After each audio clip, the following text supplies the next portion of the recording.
gentlemen, thank you for turning on this video. My name is Divine Chamukong. We are somewhere in the Washington DC metropolis conducting this chat. But you must be asking yourself, what is it all about? Well, something very special is about to happen in the Washington DC metropolis.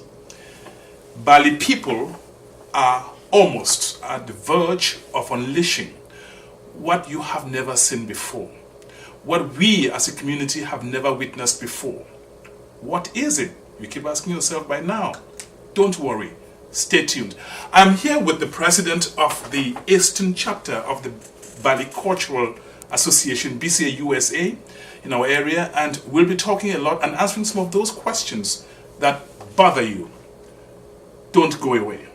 The questions will be pointed, the answers will be revealing. We're about to start. Don't go away. Here with me, as I told you, is somebody who will be taking some very tough questions. We're not here to do public relations. I don't do it. Nigebi, as you are known in our community, thank you for accepting to take some sorted questions from me. Thank you. Now, there is this event coming up, which is going to be an explosive event in the Washington, D.C. metropolis. The first question I want to ask you in your capacity as the president of Eastern chapter of BCA USA, who constitutes this chapter we hear about? Thank you, Divine.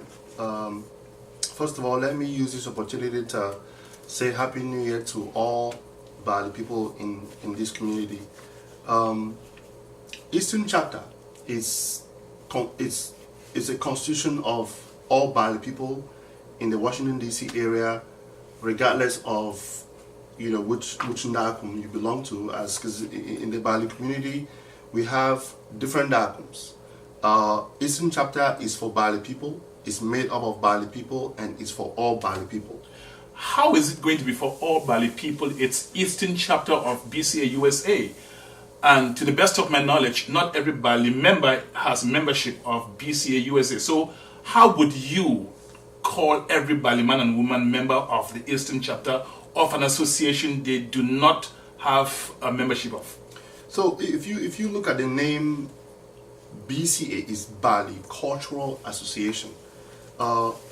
When it was born, it wasn't meant for just certain class of people or for a certain group of people. It's open to all Bali people, regardless of which family you belong to. We don't discriminate by profession.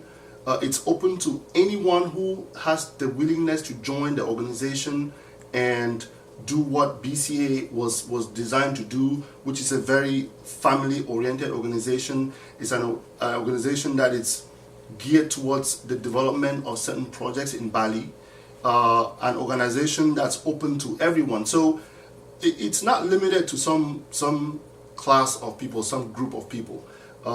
If anyone wants to join BCA USA, you're free to do so. Now, Eastern chapter in this case, when we started organizing the cultural night, it wasn't just meant for BCA USA members. It's open to all Bali people. We don't censor if you belong to the association or not, or if you have paid your dues. No, it's open to each and every person in this community. As a matter of fact, it's also open to non-Bali people. So the cultural night is for everyone. It's not just for Eastern chapter members. We don't let you in based on membership. We just want to bring this community together such that at some point we all can come together as one people, as one big family, and enjoy ourselves and show off our culture. And this is the third time we're doing it. So we're expecting that every member of this community here in Bali should be part of this exceptional night. You say show of our culture, and it's quite true. I mean, Balis that we have some of the most luxuriant cultures in all of the northwest region of Cameroon. Usually when you come up with an initiative like this, some people default to accusing you of of having some hidden agendas. What is in the fine print there you may not be telling me here? Listen, I have to tell you this. We Bali people, originally, are very welcoming people. And, you know, here in DC, sometimes we're tempted to divide and slice and dice ourselves into the respective ndakum that we have. But if you look, historically, we all from Bali have one DNA. We all are from Bali. And when we get out of Bali and are in a place like the United States, we shouldn't try to divide ourselves in any way, shape, or form. You know, in science, sometimes we said someone with a blood group, blood type A, cannot donate blood to someone who has a blood type B. But if you ask my opinion, we all in Bali have one blood group, and that one blood group is a simple fact that we all come from one city or one village.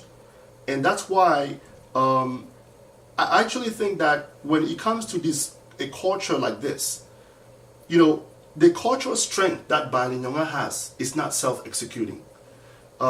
It's a culture that if we don't come out as a people and show what we have, you know, the strength that we have culturally, you know, cannot be seen. You know for a fact that in the northwestern region of Cameroon, as well as here in the diaspora, whenever there's something Bali, people come out to see it. And the simple reason is because of the fact that all of us come out as one people and show what we have. You know, I always say this. We have people in our community who are very good at playing xylophones, who have exceptional voices in singing and playing traditional equipment, traditional drums and things like that. But if we don't come out as a people and play these drums and sing these songs, our culture at some point would lose the strength it has. And not only that, our children, the young generation, who can they learn from if we don't come out and show off what we have as a community? So I said show off because truly we need to show these things off. Not only that, someday you and I will not be here. And who would be there to, you know, show off, or who will be hand down this tradition of culture if we don't do this now as one people? I mean, when was the last time we came out as a people in Bali to dance our lela? I know there's some things that have happened in the past that we cannot come out there and do it. But while we're here, I think it's just time and it's appropriate for us to, you know, do things like this.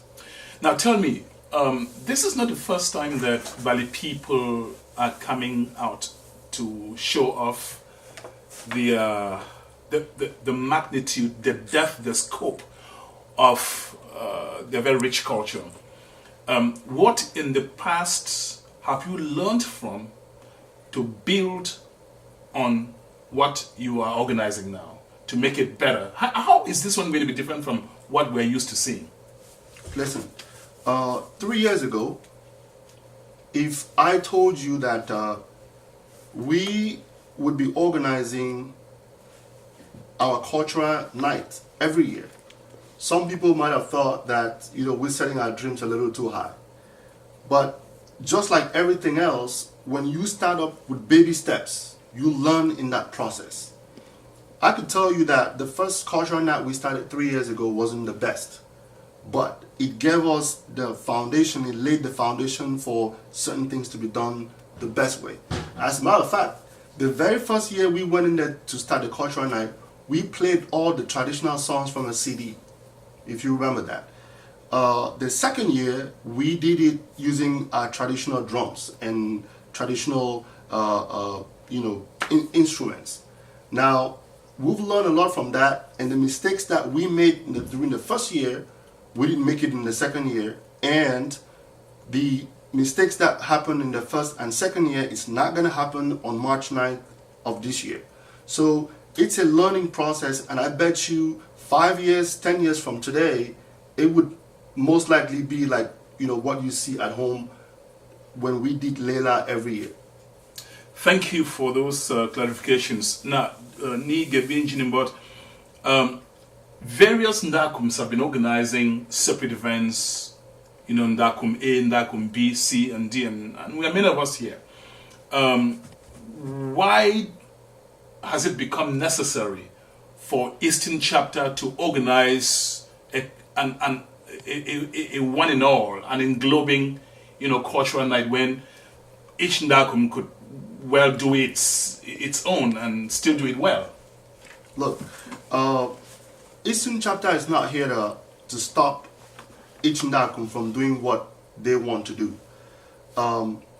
As a matter of fact, when those Ndakums are organizing the cultural evenings, Eastern Chapter supports those nights the best it can. And we're not here to stop or tell what those Ndakums should do. This is not the role of Eastern Chapter. But one thing I can tell you for a fact is that Eastern Chapter is here to bring people together. Not saying that we're divided as such, but we organize an inclusive cultural evening and invite all the Takums, everybody, because, you know, when each Ndakum organizes a cultural night, it's specific to that Ndakum, and they open their doors for everyone. Now, Eastern Chapter is not a Ndakum. It is an umbrella organization that's open to everyone. So we organize this knowing that, you know, other Ndakums do their own cultural nights, and, you know, we invite everyone. We, again, just think it's absolutely necessary for us as a chapter of the national organization to do this once every year and invite not just people from within the Washington, D.C. area, but people from, you know, all over the country. And we would support each Ndakum whenever they want to organize whichever event. So Eastern Chapter does theirs, and they invite all the Takums as well. You're the president of the BCA USA Eastern Chapter. Correct. I know you personally for many years, and I know you as a very determined somebody who, when determined to do something, or who, when you want to do something, I mean, you want to do it to the best possible. You want it to be the best. Thank you. Now, this event on the 9th and on the 10th, what is it you've put in place to reflect your determination in organizing things that succeed? So first of all, we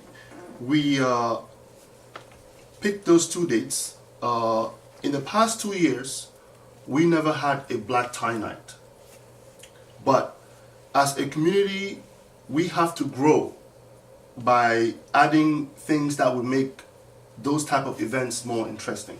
So the number one thing we did was adding a Friday. And this Friday, essentially, people are encouraged to come out well dressed in black tie, and we would treat them as what they actually are. We would treat them, give them VIP treatments.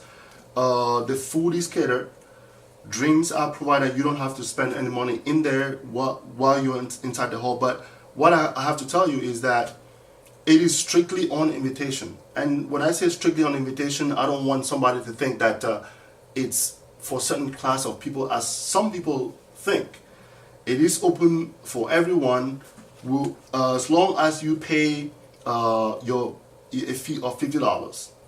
And I know some people have asked, so why do we have to charge people to get in $50 a piece? Now think about it. We asking you to pay this money, not because we're trying to use it to fill up our bank accounts or make ourselves rich.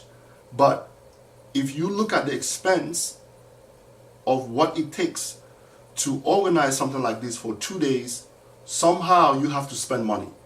Now, you have organizations outside of Eastern Chapter. They organize events and ask us to pay $100 a piece.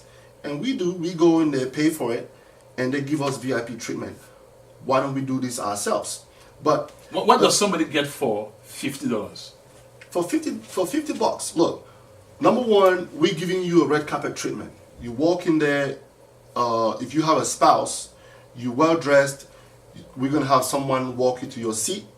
We're going to provide food. We're going to provide drinks, and we have no kids around. So we're trying to make it very exclusive for adults, and we make sure that you have a good time. We have comedy. We have certain things that would entertain you. But the most important aspect of this night is community. It's the fact that we as a community take time off to sit with one another and have fun. We rarely do this. We work in this country 24 hours a day, 7 days a week. Now, when something happens to one of us, we will rush over there and cry or do whatever we have to do. But this is one night, it's just about fun. We need to do this once every so often as a community so that we can bond with each other. So besides the drinks and the food and all of that that you get from being part of that night, just the community aspect of it is what is very, very important for me. And I just think that if we can't get together as a community and start working on things like this right now by organizing this type of nights, a black tie night, a cultural night, or a community outreach, the bond that binds us as a community, we will lose them over time. And our children have nothing to copy. Our children have nothing to gain from the experience that comes out of all this whole thing that we're doing. You talk about a black tie night during a Bali cultural festival. Correct. Both seem mutually exclusive. Somebody must be asking himself or scratching his head, black tie night? Since when did black tie night culture become part of the Bali culture? So that's a very good question. And if this person is asking this question, hopefully they understand or realize that the black tie night is on a Friday and the cultural night is on a Saturday. And the reason is because sometimes you cannot mix culture with modernism. So what we did was we split this day to show up there in a black tie, as I said before, but then the cultural aspect of the weekend is on a Saturday, and there's certain things that we cannot do on Friday culturally that we can only do on Saturday. So we keep those two apart. But it's a good question, but we're not blending a black tie night and a cultural night, and that's why we're not doing it on the same day. So don't show up on a black tie night with a cultural outfit or on a cultural night with a black tie outfit. Now you talk about black tie, I'm imagining guys. What are women to wear on a black tie night? Fortunately, these women know how to take care of themselves. When you come out with your black tie and your spouse, if you have one, for those who have spouses, or the women as a whole, both the young and the young at heart, they know what to put on that night to match what the event is all about. Now, the Saturday night is given because they know exactly what to put on. They have their traditional outfits, they have their what they call sang, and they know what to do. So I wouldn't worry too much about these women because they know exactly what to do that night to take care of themselves. You are president of the Eastern chapter. At the mere mention of the word or the phrase Eastern chapter, some people by default go into the opposition. Are you aware of the controversy the mere mention of the word or the words Eastern chapter could generate, especially as you're organizing an inclusive event? Why don't you just keep off that name or Eastern chapter and just do something all including Bali people or organized by the entire Bali people? Why the tag Eastern chapter? It's a good question. Look, I have no issues identifying this event as an Eastern chapter event or organized by the Eastern chapter.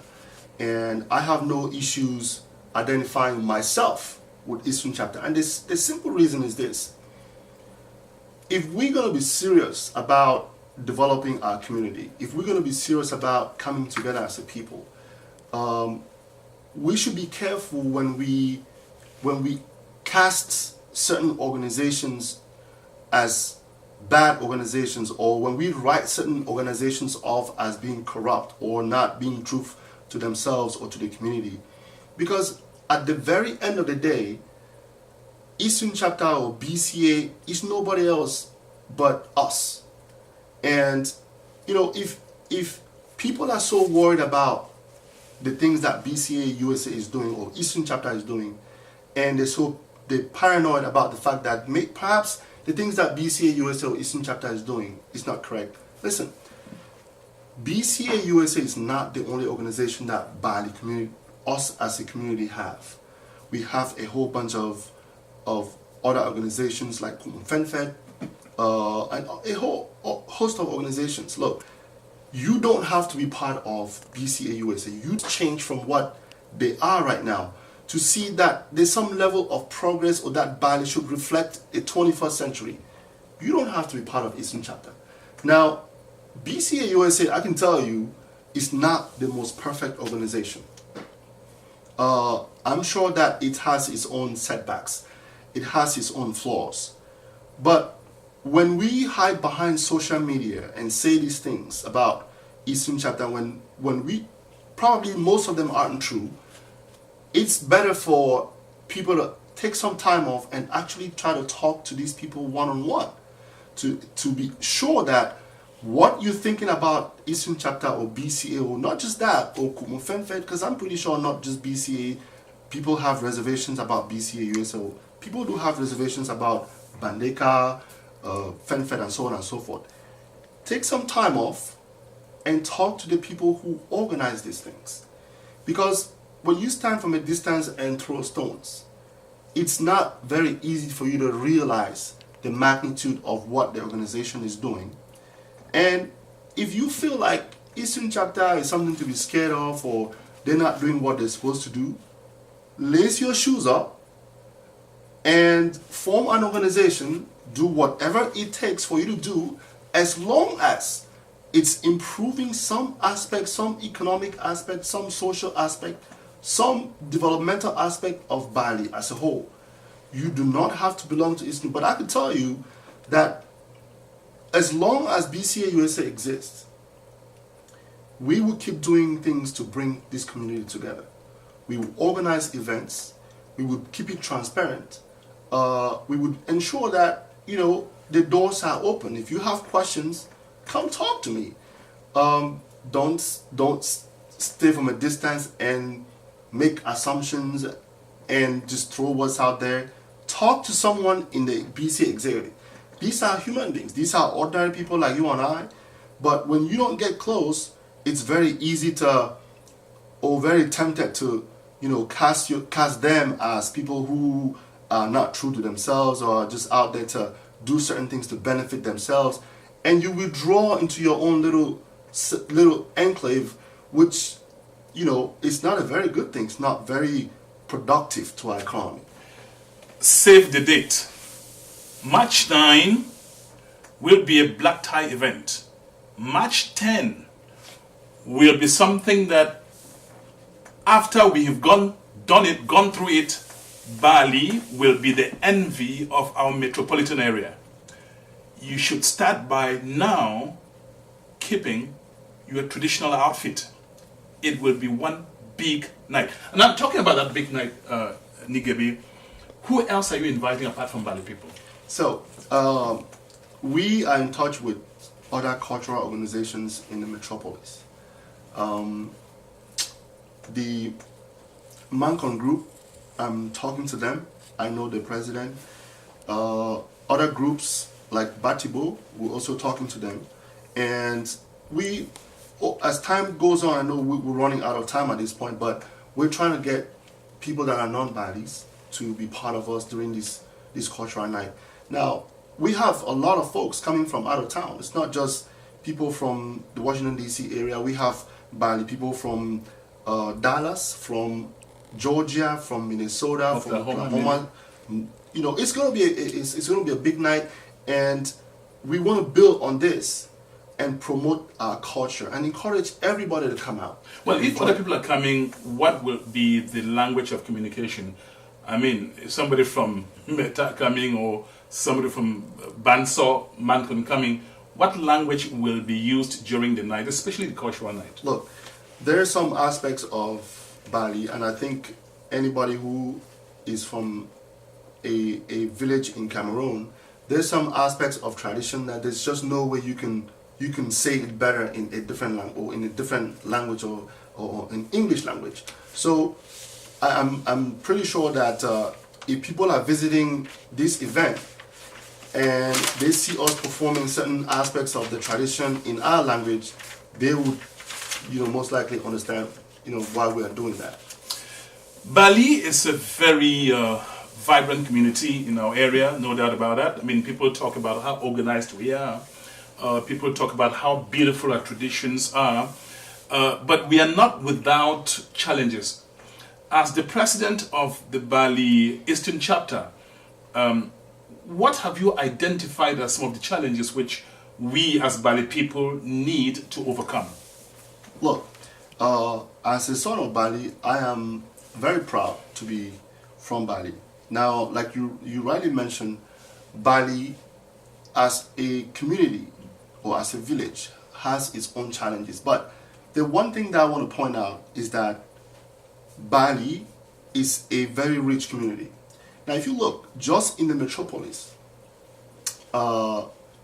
we have lawyers, we have doctors, we have all types of people in our community, which makes the Bali community very strong. Now, if you look outside of this community, we have ministers, we have a senator, we have justices, we have, the list can go on and on. We have deans in major universities in the country, and we have children who are aspiring to be doctors, who are aspiring to be lawyers. Who knows, one of them could be aspiring to be a president of this country, following what we know right now. Now, that said, does it mean that we don't have challenges? Absolutely not. We still have more work to do to bring our community together. Not saying that we aren't, but when we shift our paradigm and understand that when something happens to one person, it's affecting the entire community, that we rise and fall as one people, and that when someone is crying somewhere, it matters to all of us. We still have more work to do to bridge that gap between us when it comes to certain things in our community. Now, over time, you and I would testify that it's gotten better than what it was before. And over time, we anticipating that people will overcome these differences and break down these walls that exist amongst us, and not, categorize or piggyback on the fact that we have separate ndakums in the area and just build those walls in between us. Those challenges we need to be serious about, and and this is one of the main reasons why we're organizing a weekend like this, so we could forget about those differences that we belong to X ndakum or Y ndakum, and just get together in one big room as one big family and have a good time, and so our children can copy from us. Before we round off our interview or our conversation, just in a few lines, tell Bali people why everybody should take off that date or take off work that day, March 9 and March 10. Why should somebody not go to work that night and come to that big night or the two big nights? Correct. Look, Bali people, Bani, when was the last time we got together as a family, dressed in black tie and treated like a VIP? This is the one night I'm expecting that you take off work. You've worked all year round, and we want you to come out well dressed, dressed to impress. Bring your spouse. If you don't have one, make sure you dress well. Look, we're expecting that the hall will be full. Take off work. We have, for those who have children, there's no excuse. We have provided a place where if you can't have a place to keep your kids, you can bring them, and we would take them somewhere not too far away from the hall, and they will be well kept and well taken care of. Now, as far as culture is concerned, we know that typically at the end of the year in Bali, we came out in our numbers regardless of what ndakum we have, and we go to the Lela Plaza and knock ourselves out. Here's one avenue for you for that, to do that. Come out. If you're in Georgia, you feel like being in a traditional mood, come out. And on that day, we would give you the best of your culture. And I can assure you that you will leave Washington, D.C. asking for more. And for those of us here in the Washington, D.C. area, this will be done yearly. But I need you to come out and see what this is going to be all about. Now, before I round up, usually when our children perform well in school, we give them a pat in the back, right? When we have graduations, we gather ourselves and celebrate. Now, this cultural night it's a little bit unique because 2 members of our community have been awarded what I personally call a cultural PhD from the Palace in Bali. Now, we as a community want to celebrate this achievement, this award. So, because this event is bringing all Bali people from across the country and especially here together, we decided to celebrate these 2 folks for their achievement, for what they've been awarded, because based on my understanding, they met the criteria for such an award. So we will be giving these folks a red carpet reception on Friday and a strictly cultural, traditional reception on Saturday. I'm calling upon you to come out and celebrate this award, this achievement, because it's all ours. We're going to put these folks to work. So thank you very much, and I look forward to seeing every single person on that March 9th and 10th. And I want to tell you something. If you have one reason to celebrate, remember that there are people who are no longer around. I mean, people we were around with last year, this time last year, they are no longer living. Correct. You are fortunate that you are alive. And this is one more reason for us to come together as Bali people and show the entire Washington, D.C. metropolis who we are, what we are made of. Thank you for watching this interview. My name is Divine Chiamukong. Hopefully, we all will meet on March 9 and March 10. Believe me, I've already prepared my black suit and black tie and one of the most sensational dresses, traditional outfits that's now being produced in Bali. I will have it on that day. Thank you again, and goodbye. Thank you.